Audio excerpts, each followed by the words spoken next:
Now, quantum computers have many applications, but none of them, I assure you, are likely to be found in someone's basement.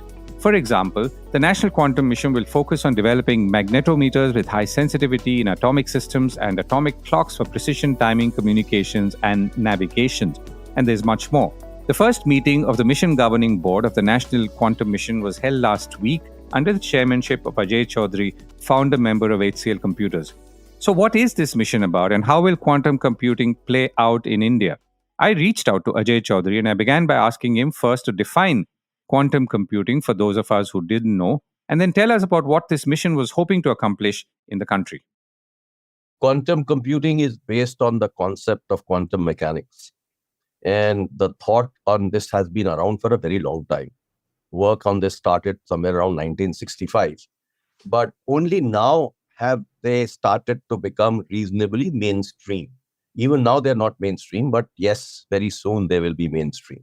And the reason for it is pretty clear that, for example, if you have a quantum computer sitting in China and you have your financial systems and all your other systems having you normal cryptography, it'll break it out any minute. So it's very dicey if you don't have quantum computers of your own and you don't have quantum communications and cryptography of your own. So that really is the reason why quantum mechanics and quantum computers are happening. Now they're significantly faster than the older classical computers, as I call them. The classical computers use bits, 0 and 1.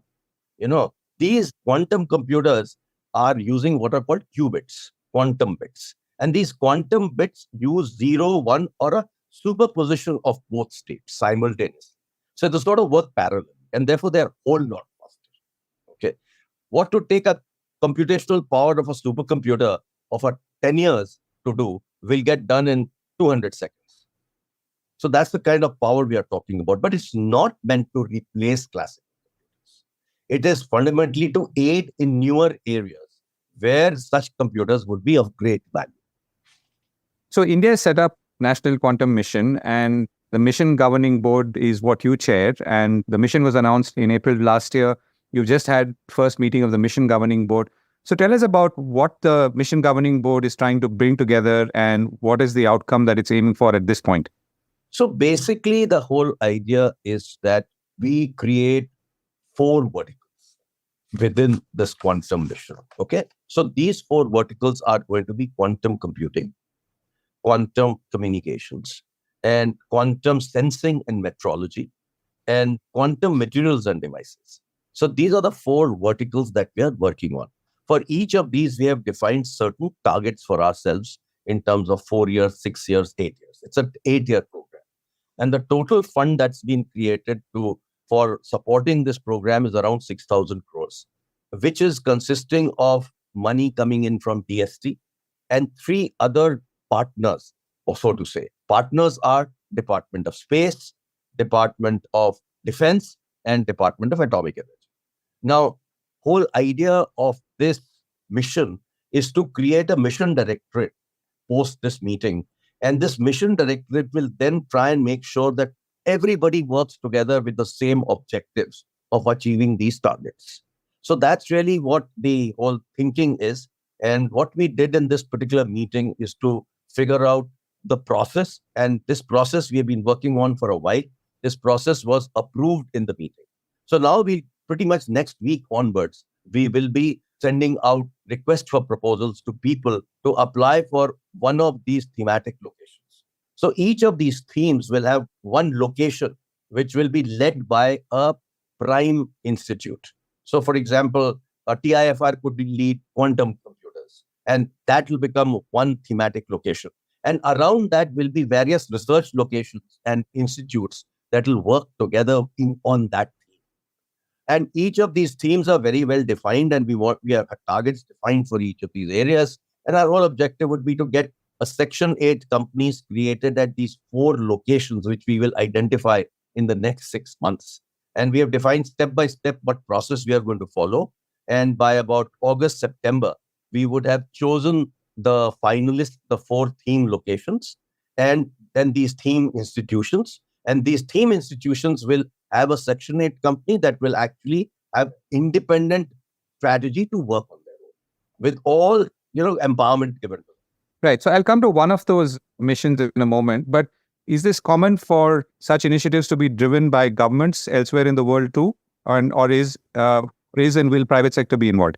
No, private sector, we will definitely involve. We want startups also to be involved in this. We want industry also to come in if they're actually working on it. And we've done some research on who all are working on it. And we are quite clear that there are close to about 150 researchers who are actually already working on quantum in India. So that's good news. Because there were some programs that were created by METI as well as by TST, where a lot of work has been done in this area, but initial work, I would say. But as a result, what's happened is that there are about 10 institutions in the country who are actually been working on different parts of the quantum technologies. So if I were to pick something like sensing and metrology, I can maybe visualize it as a common person what it could be, that you would be able to, let's say, predict weather much better, or you'll be able to compute more data to predict. Whole bunch of things like that. I think the significant part of this kind of product is going to be drug discovery. It's a very major area where it takes too long to do the computation today. And therefore, material science is a very big area. Artificial intelligence itself needs a lot of computing power. So artificial intelligence combined with quantum computing will make it definitely whole lot faster and better. So these are some of the interesting areas that we are looking at as applications to this project. Right. So on the physical aspect of it, so it's obviously something that you need a lot of cooling for. It's very large. It's much larger than what one can visualize a normal computer to be. So is that why governments are typically involved, and what is the trajectory like? Reason for it is that different materials, and a lot of these materials need very heavy cooling, and therefore that only then they can perform. But interestingly, some other new areas are also emerging. Till now, if you look at all computing, it's based on silicon. But even as I talk, there are some researchers in the world, like people like Finland and some other places, where they've actually looked at silicon itself to do quantum computing. So we will need to discover and identify certain materials where we will focus on. We will not do everything. So we will say, okay, based on the proposals we receive from different researchers in the country, we will start to focus on a few materials and work on those materials. Right. Last question. So you talked about a 4, 6, 8 year timeline. So what is it that we could see off, let's say, off the assembly line, so to speak, first? I think the low-hanging fruit will be where some work has already been done in the country. And for example, there's a very nice quantum communication company startup that has come out of IIT Madras. They are called QNU. So they are already one of the 6, 7 companies in the world who have a tested product for a certain distance. But recently on satellite, America and China did this testing for quantum communication, and they were able to do it for 4,000 kilometers. So, in India also, we want to do through space. Space is easier, but free space is tough. So QNU has achieved something, but we need to support them to go to 500, 1,000, 2,000 kilometers. And that's really when it starts to become interesting. Since you mentioned it already, so what does quantum communication mean? I mean, and when you said it could go up to so many thousands of kilometers.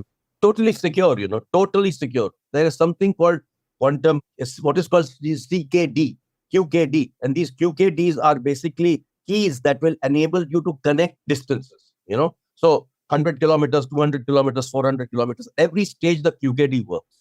And these are all boxes that have been created, by example, by QNU. And they have been tested in defense and some other locations already in the country. So we have progressed well to some extent in quantum communication. Quantum computer is going to be the toughest act. I think in the area of sensing, we have done some work, and some work in some of the boxes that have been created in Department of Atomic Energy. So, what we need to do is ensure that everybody is working together under a common mission directory. And that's what we need to achieve. And the job that we will be doing from our board is to ensure that everybody is working together and everybody is working towards a specific target and the time frame for that target. And the objective would be to ensure that we catch up. See, this is one of those technologies where we are just 5 to 10 years behind. In semiconductors, we are 50 years behind. So, it's a great time for India to be launching something like this. And although our our funds are at this moment limited, but I think government is very open to extending this once we start to deliver results. China spent $13 billion on this. Mr. Chaudhry, thank you so much for joining me. Great to talk to you. Bye-bye.